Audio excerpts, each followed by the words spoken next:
Oke, dokumentasi. Dokumentasi ini adalah dokumen-dokumen ya yang berhubungan dengan pekerjaan. Terutama dengan pekerjaan kita sebagai HSE officer. Dokumen-dokumen ini dapat menjadi suatu petunjuk ya untuk melakukan sesuatu, dapat menjadi suatu petunjuk ya untuk tidak melakukan sesuatu, dapat menjadi suatu petunjuk untuk bagaimana meningkatkan performa kerja kita. Atau dokumen ini dapat berupa rekaman-rekaman ya untuk dievaluasi, rekaman-rekaman untuk menjadi data ya, untuk menjadi bahan pelajaran di kemudian hari, dan sebagainya. Dokumen-dokumen ini ada yang perlu dibagikan ya kepada departemen lainnya, ada yang bersifat rahasia, ada yang perlu disimpan saja, ada yang perlu diarsip saja. Dokumen-dokumen ini dapat disimpan dalam bentuk hard copy atau dalam bentuk soft copy. Untuk dokumen-dokumen yang tidak perlu disimpan dalam hard copy, mungkin sebaiknya disimpan dalam soft copy. Karena kita bicara lingkungan, maka lingkungan mengharuskan kita sesedikit mungkin ya mengeprint dokumen ya. Untuk menghindari menumpuknya sampah-sampah kertas ya, sebenarnya nggak perlu di print tapi kita print akhirnya dibuang lagi. Nah, dokumen ini sangat penting kalau kita menerapkan satu sistem. Karena dalam sistem itu pengelolaannya, pengendaliannya ya membutuhkan dokumen. Baik yang soft copy maupun hard copy. Dan juga dalam sistem membutuhkan rekaman-rekaman atau record untuk menjadi bukti sistem itu sudah dilaksanakan. Ya. Ini penting nanti dalam waktu ada audit. Ya. Jadi sebenarnya tanpa sistem pun kita tetap memerlukan dokumen ya, karena kita perlu catatan-catatan ya, rekaman-rekaman dan sebagainya, kemudian dokumen petunjuk dan sebagainya.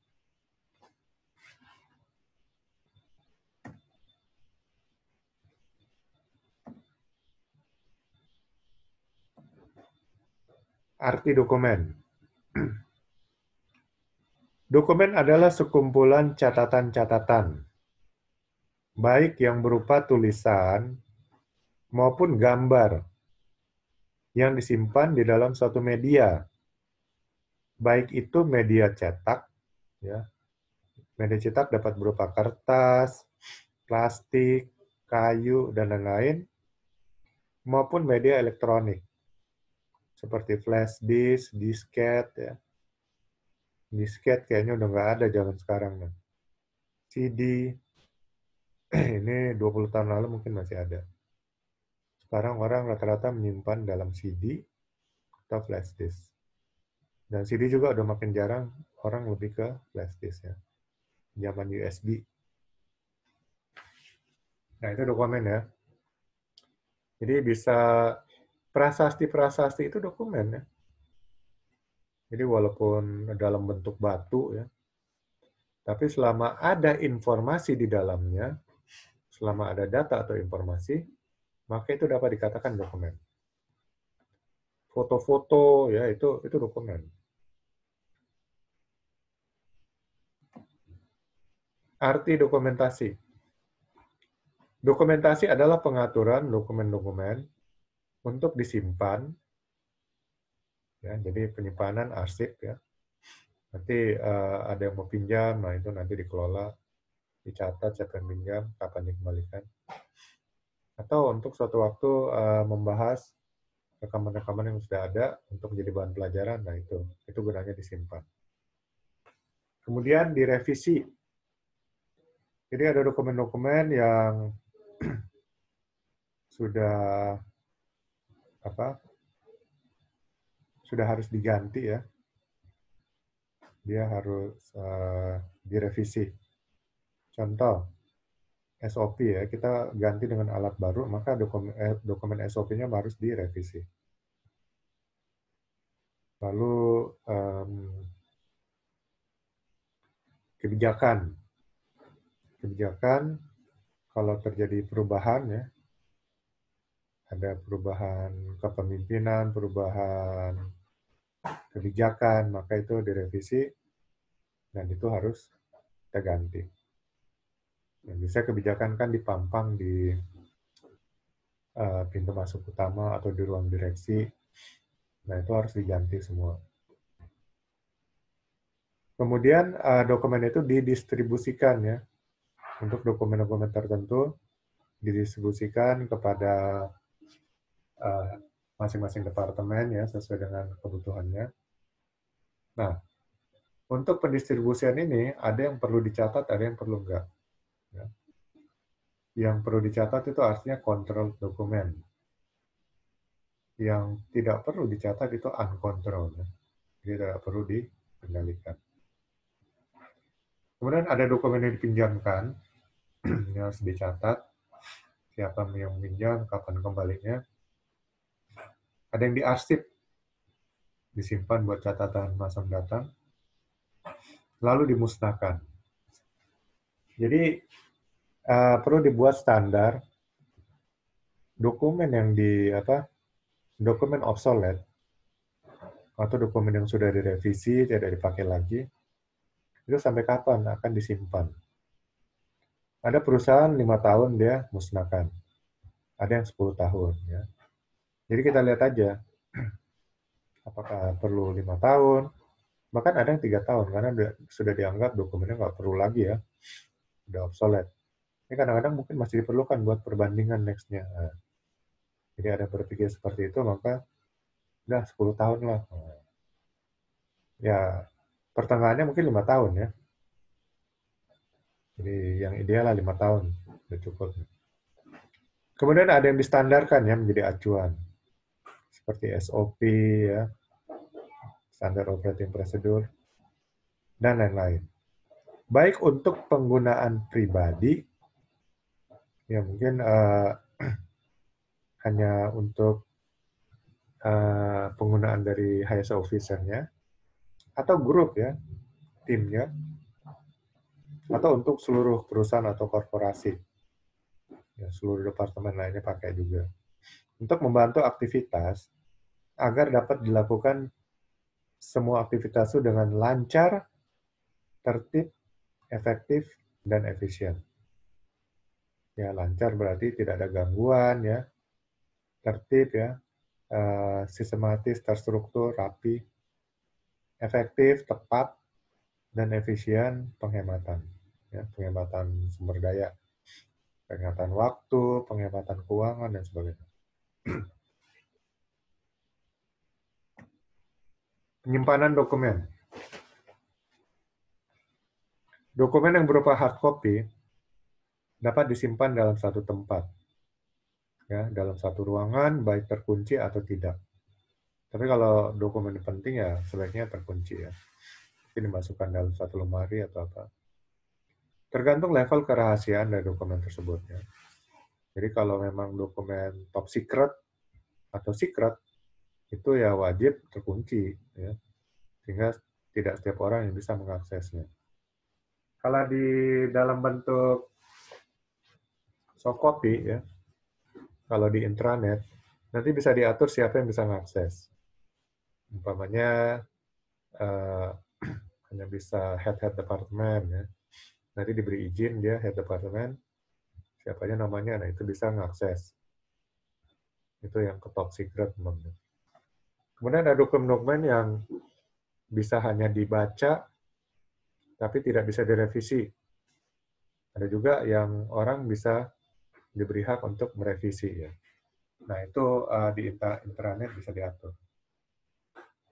Kemudian penyimpanan untuk dokumen soft copy di dalam satu sistem intranet atau internet dapat diproteksi secara digital.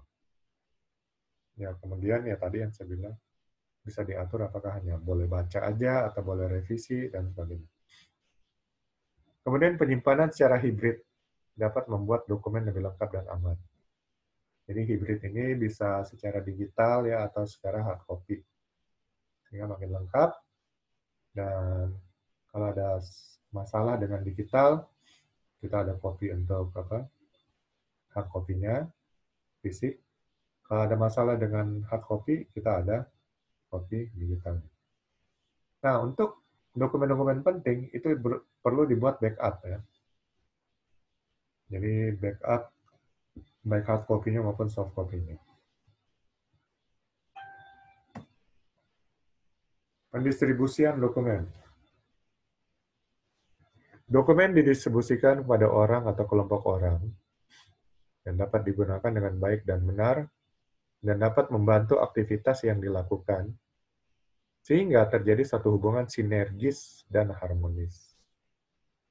Jadi dokumen dapat menjadi satu petunjuk ya, membantu aktivitas, melancarkan aktivitas dan membuat aktivitas bermutu, aman, ya, lingkungan terjaga. Ya, terutama itu SOP ya, Standard Operating Procedure, berarti sudah memperhitungkan yang diatur dalam operating procedure itu aktivitasnya akan bermutu ya, kemudian selamat, aman, sehat, dan juga menjaga lingkungan.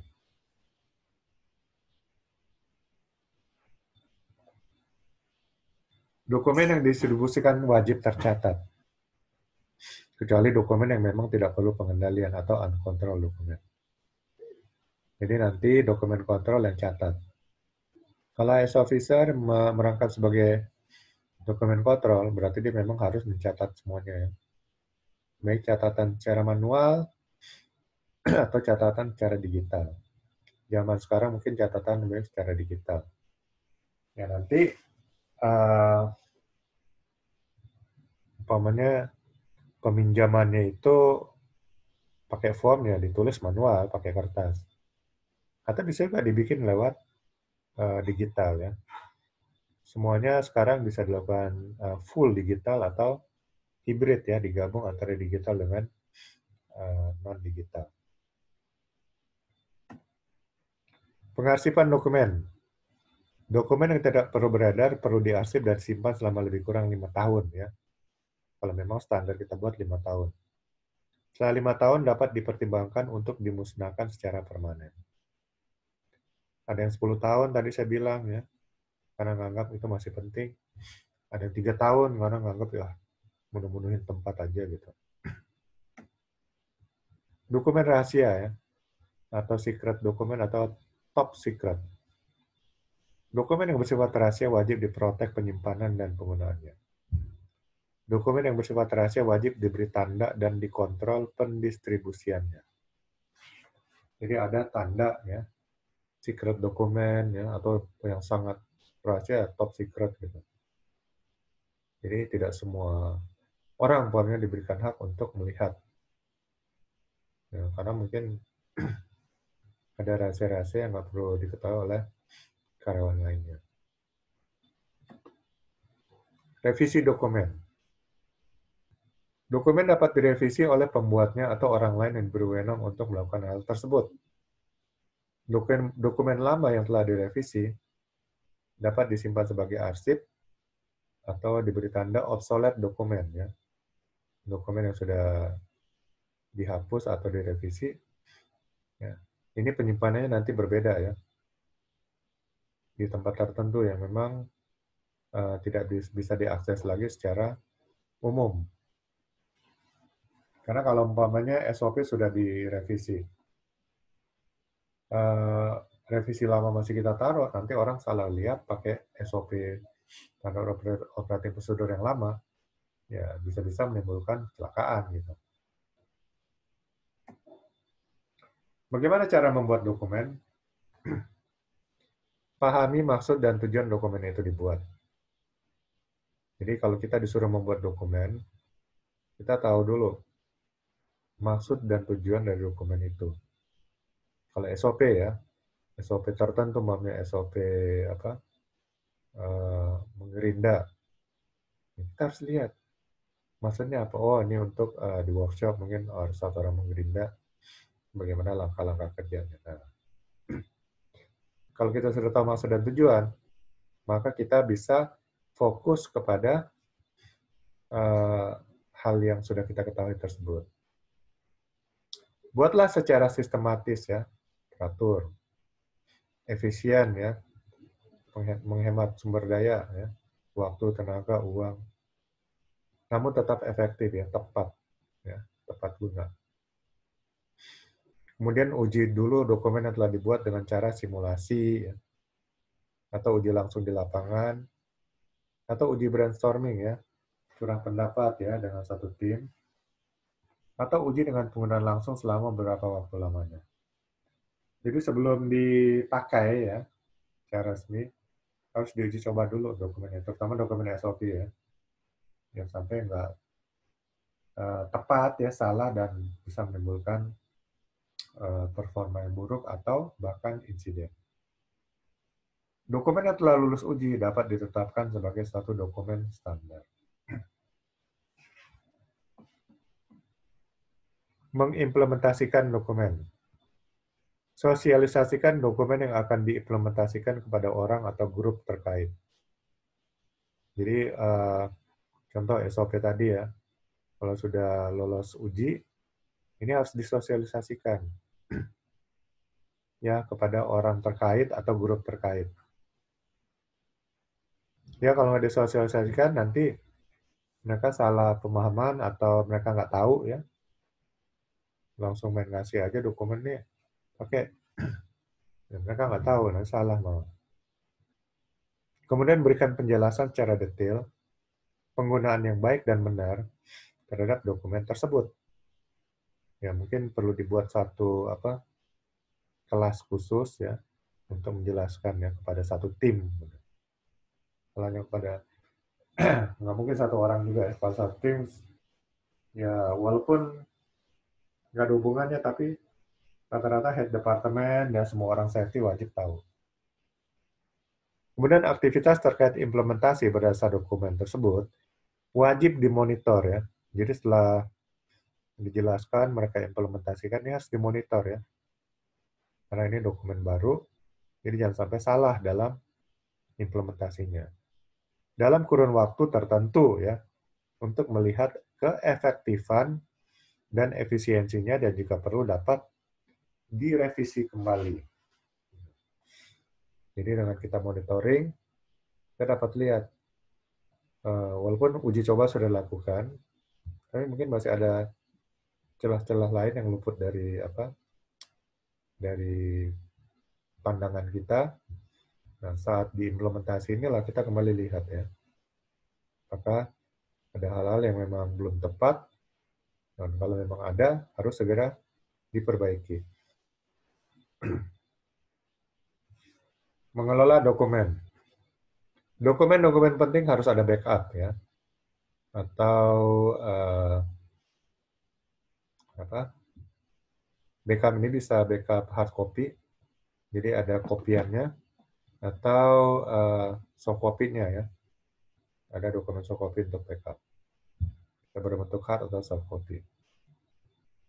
Dokumen-dokumen ditandai untuk disosialisasikan berkala, ya, mana dokumen-dokumen yang perlu disosialisasikan berkala, maksudnya diulang-ulang karena penting supaya jangan salah, atau hanya untuk waktu tertentu.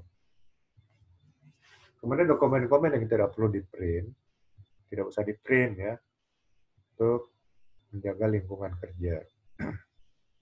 HSE Officer harus selalu mengawasi efektivitas dokumen-dokumen HSE yang ada dan mengusulkan untuk revisi atau perbaikan jika memang diperlukan.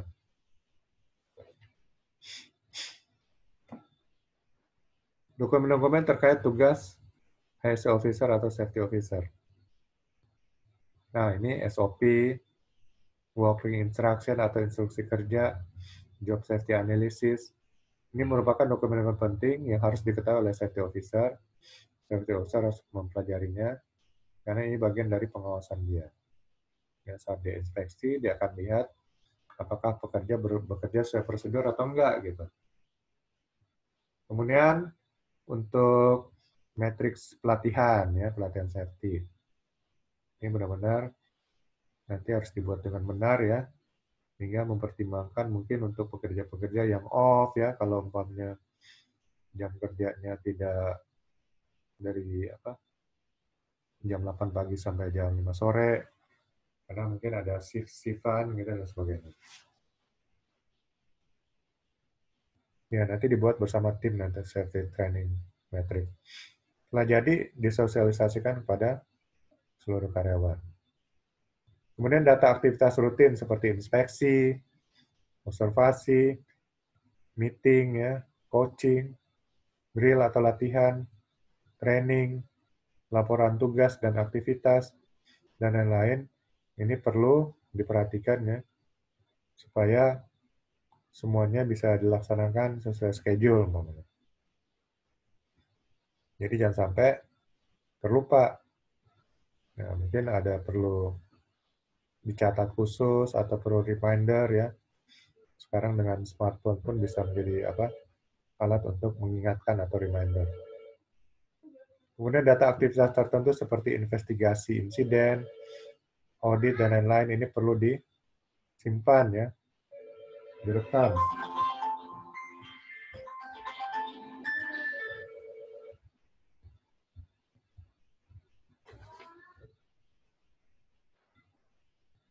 Lalu data-data statistik dan jadwal seperti data karyawan, data peralatan, jadwal aktivitas, jadwal training, jadwal meeting, safety talk, toolbox meeting, dan lain sebagainya.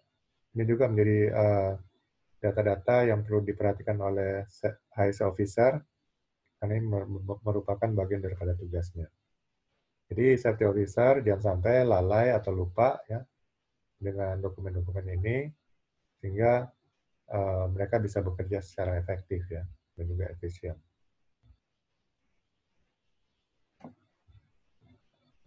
Nah, lalu mungkin silakan bisa membuat tugas-tugas lainnya ya, yang berhubungan dengan dokumen, sehingga HSE officer atau safety officer lebih efektif. Kalau ada dokumen tambahan mungkin tempat kerja. Kalau yang tadi sudah disebutkan di atas, ini sudah mencakup semuanya nih, semua dokumennya. Mulai dari SOP, instruksi kerja, JSA, safety training matrix, ya, dokumen inspeksi. Ini ada SOP inspeksi, ada form inspeksi, ya, ada rekaman inspeksi, sama observasi, meeting, ya, jadwal meeting, ya, coaching ini untuk trainer alat berat, yang melatih di lapangan. Dia harus coach ya, langsung membimbing. Kemudian drill latihan ya, seperti emergency response team yang harus ada drill atau latihan khusus.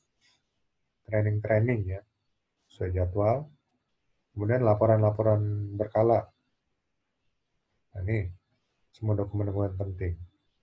Lalu dokumen-dokumen untuk disimpan seperti investigasi insiden ya, dokumen hasil audit internal dan sebagainya.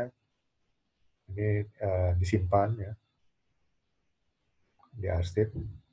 Lalu data-data lainnya ya, data karyawan, data peralatan semuanya juga perlu disimpan ya, dan sewaktu-waktu diperlukan bisa diambil gitu. Kalau ada lain-lainnya mungkin terkait tugas khusus ya tinggal dicatat lagi, ditambahkan. Nah, ini semua yang harus diperhatikan dikelola oleh seorang HSE officer karena merupakan bagian tugasnya. Jangan sampai dia lalai, lupa atau lengah ya, sehingga aktivitasnya akan terganggu ya, dan juga akan mengganggu aktivitas daripada perusahaan secara keseluruhan ya, terutama dalam bidang safety.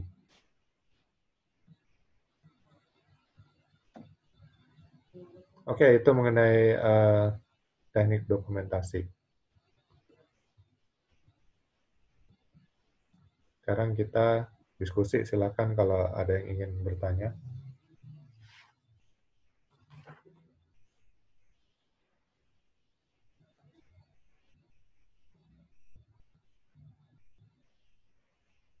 Jadi mungkin kalau nanti sudah di lapangan, baru mungkin bisa kebayang, oh ini pentingnya dokumen dan sebagainya. Dan tugas science officer adalah sosialisasi ya, terutama SOP ya, lalu pelatihan-pelatihan yang berhubungan dengan safety, itu harus bisa dilakukan. Nanti setelah pelatihan mungkin ada daftar hadir ya, kemudian laporan pelatihan, evaluasi pelatihan dan sebagainya. Ini semua merupakan bagian dari dokumen yang harus dibuat. Nah, nanti itu akan dilaporkan dan sebagian mungkin diarsip ya, disimpan. Nah, dokumen-dokumen itu akan menjadi penting saat dilakukan audit ya, baik audit internal maupun audit dari lembaga sertifikasi. Pokoknya perusahaan ikut sertifikasi ISO 45001. Nah, nanti akan banyak dokumen-dokumen yang berhubungan dengan K3 yang wajib disimpan dengan baik dan dikuasai oleh KSA officer ya, untuk menjelaskan saat auditor datang untuk bertanya tentang dokumen-dokumen tersebut.